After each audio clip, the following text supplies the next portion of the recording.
Bueno, por lo pronto no existen soluciones mágicas, no existe ninguna varita mágica que nos permita salir de forma inmediata de la situación de crisis. No es una cuestión de ingenio tampoco, no es cuestión de que alguien se caliente la cabeza y invente la fórmula mágica para salir de la situación de crisis. Salir de la crisis implica analizar las causas de la misma, lo que nos ha llevado a esta situación de crisis, y significa también optar por un modelo socioeconómico que implica inevitablemente confrontación pues, con los poderes económicos establecidos, porque si no lo planteamos en esos términos no se puede entender. Y si no entendemos que la economía no es ni más ni menos que un instrumento y no es un fin en sí mismo, por tanto no se puede plantear que existe el modelo, la propuesta económica o el economista que va a dar con las claves de la solución del problema, en abstracto. Los problemas se resuelven en concreto y eso significa optar en definitiva por un sector o por unos sectores sociales determinados frente a otros. En ese sentido, las propuestas concretas que Izquierda Unida hace pues son básicamente incrementar el gasto público. Nuestro país está por debajo de la media en gasto público, considerablemente por debajo, está en un 38 y pico % de gasto público frente al 49% de gasto público de la Unión Europea. Y si nos vamos a países como Suecia, Finlandia, Francia, Alemania, pues la diferencia es mayor. Recientemente un premio Nobel de Economía llamado Paul Krugman, que es necesario incrementar la inversión pública y que esa inversión pública en el ámbito de la economía puede generar en definitiva los cambios positivos en el futuro en un país. Él se refiere obviamente a los Estados Unidos, pero perfectamente se puede trasladar dicho planteamiento, dicha reflexión, dicha argumentación a nuestro país. Hace falta invertir para cambiar el modelo productivo y eso redundará en beneficio a medio y largo plazo en la economía de nuestro país. Lo que no podemos hacer ahora es recoger y restringir el gasto. Por ejemplo, la reducción que se plantea de un 15% en los presupuestos generales del Estado para el año 2010 de la partida de investigación y desarrollo. Precisamente en la punta de lanza del nuevo modelo productivo sostenible por el que se quiere caminar y en consecuencia esa reducción no tiene ningún sentido.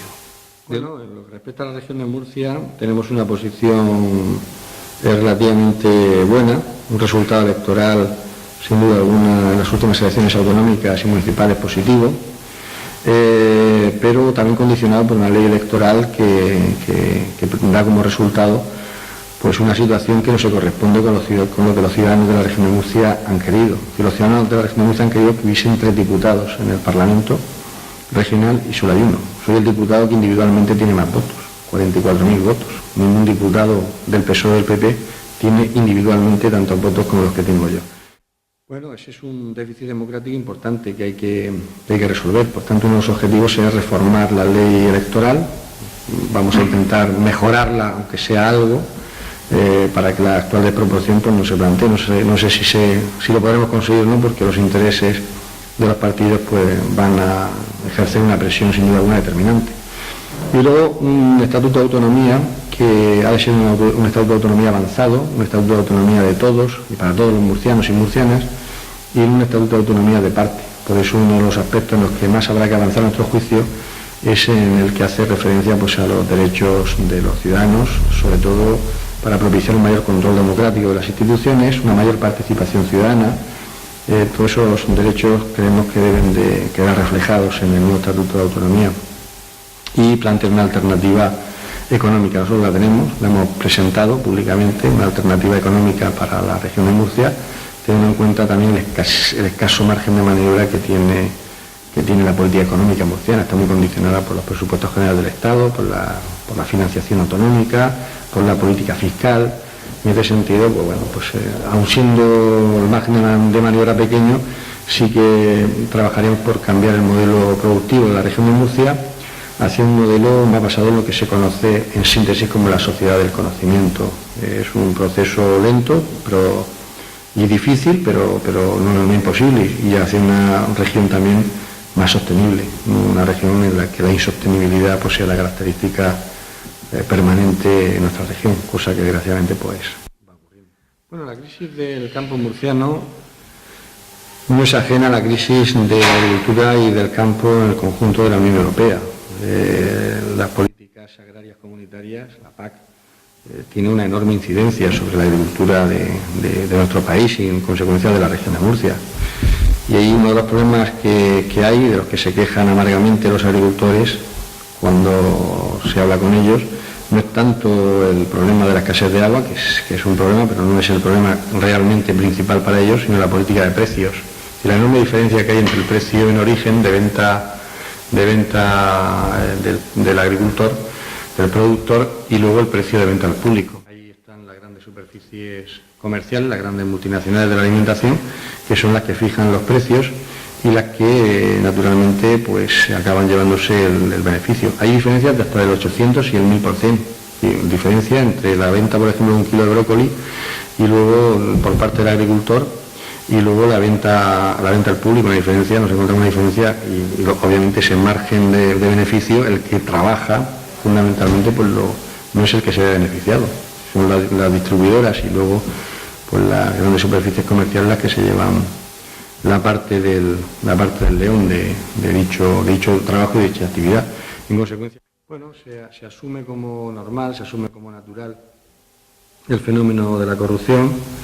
No hay que olvidar que la ley del suelo que se aprobó en su momento por parte del Partido Popular, tanto a nivel nacional como a nivel regional, en su práctica especulativa pues propiciaba que todo el mundo, en mayor o menor medida, participase de la corrupción o de las corruptelas, pues viendo pues cualquier vecino viéndose beneficiado por la recalificación de su pequeño terruño, o viendo cómo se incrementaba de forma artificial pues el precio de sus inmuebles, en fin, que en cierto modo se instaló la idea de que aquí había un beneficio generalizado para todo el mundo y por tanto la corrupción formaba parte de ese beneficio generalizado. Y luego también, aunque cada vez tiene menos efecto, pues la idea de que se ha utilizado la corrupción como arma arrojadiza de un partido contra otro, y eso ha deslegitimado en cierto modo la lucha contra la propia corrupción. Pero en fin, los ciudadanos, en la medida en que la situación se va asentando, pues ciudadanos con un mínimo de reflexión no pueden aceptar ni asumir que todo esto sea un complot de policías y de jueces. Eso es algo totalmente absurdo.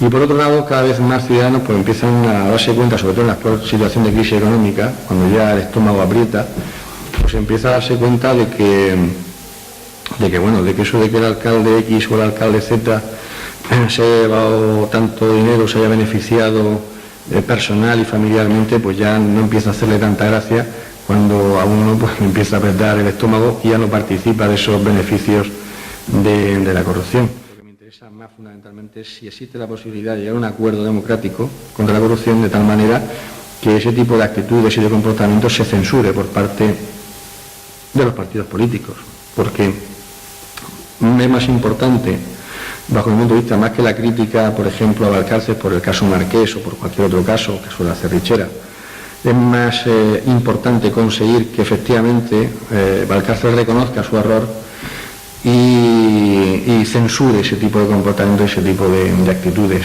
las censure, las critique y tome medidas políticas. Yo creo que eso es lo que realmente sería importante conseguir, igual que en el Partido Socialista, pues en los casos que se pudiera dar o en cualquier otro partido. Yo creo que eso es lo importante, pero no se quiere llegar a ese acuerdo. Yo se lo he planteado. ¿Lo ha propuesto ese acuerdo? Sí, lo he propuesto formalmente, se dio traslado además por carta y con una serie de puntos concretos que iban contenidos susceptibles de ser discutidos y modificados, y aparte se lo volví a reiterar en el debate del Estado de la región reciente, el que hubo antes del verano, en el mes de junio. A Valcárcel hice la propuesta si estaba dispuesto a un acuerdo democrático contra la corrupción, con medidas políticas. Yo creo que hubiese sido sin duda alguna positivo, pero en fin, no se quiere.